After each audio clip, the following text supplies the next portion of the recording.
तो आज सुबह सोनिया गांधी जी ने प्रधानमंत्री को एक खत भेजा है। उसकी कॉपी आपको मिल जाएगी अगले 4-5 मिनटों में। मैं मोटे तौर से उस खत में क्या है उसकी जानकारी दूंगा। पहली बात जो सोनिया जी ने कहा है उस खत में कि ये बैठक बुलाई गई है बिना बातचीत करके, कोई मशवरा नहीं हुआ है, कोई वार्तालाप नहीं था अलग अलग राजनीतिक दलों के साथ। मनमानी अपने ही बल में एक तरफा निर्णय लिया गया कि 5 दिन का सत्र होगा 18 तारीख से।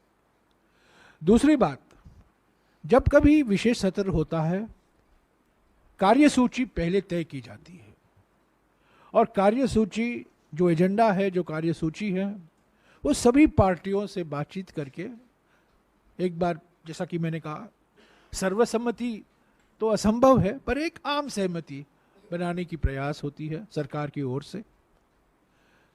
पर यह पहली बार हो रहा है कि विशेष सत्र बुलाया गया है और एजेंडा, कार्यसूची की जानकारी हमारे पास नहीं है। यह बहुत दुर्भाग्यपूर्ण है।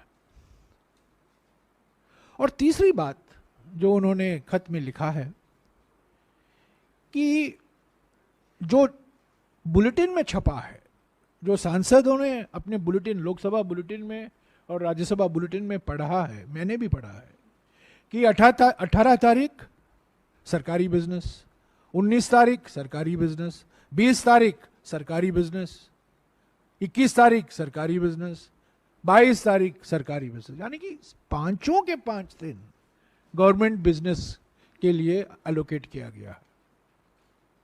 तो ये नामुमकिन है, ये दुर्भाग्यपूर्ण है, पर हो गया है।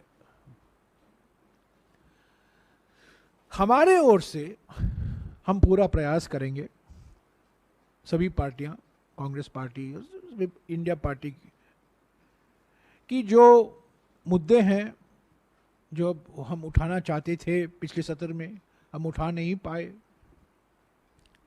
सरकार की मनमानी के कारण। सरकार की जो मंशा थी, सरकार नहीं चाहती थी कि सत्र चले, इसीलिए वो हमारी मांगों का नज़रअंदाज किया। पर इस बार सोनिया जी ने प्रधानमंत्री को कहा है कि हमारे ओर से 9 महत्वपूर्ण मुद्दे हैं जो हम उठाना चाहते हैं लोकसभा में, राज्यसभा में। किस नियम के अनुसार उठाए जाएंगे उस पर बातचीत हो सकती है। हम उस पर कोई ये नहीं कह रहे हैं कि इसी रूल के तहत होना चाहिए। हम कह रहे हैं कि प्राथमिकता बहस पर है, प्राथमिकता है चर्चा होनी चाहिए। किस रूल के तहत, किस नियम के तहत, वो हम बातचीत कर सकते हैं सरकार और इंडिया पार्टियों के बीच में, और अलग अलग पार्टी के बीच में बातचीत हो सकती है। Srimati Sonia Gandhi has written a letter regarding the calling of the session from 18th September to 22nd September, and she is trying to make politics regarding the calling of the session, actually which should not have been. And there is no question of any politics here. And in the temple of democracy, nobody should, especially the Congress party, which calls itself as the grand old party of the country and which has ruled the country for more than 16 years, more than 60 years, they should not try to politicize this issue. So she has questioned about the two things.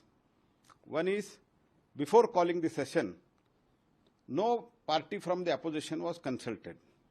Let me remind Srimati Sonia Gandhi ji that nowhere in the past, whenever the session was called, either by this party government or from that party government, never it was consulted before the calling the session. Calling the session is the prerogative of the government with the due consent and the permission of the President, and when we make the request to the President to call the session, she will summon the session. she or he will summon the session.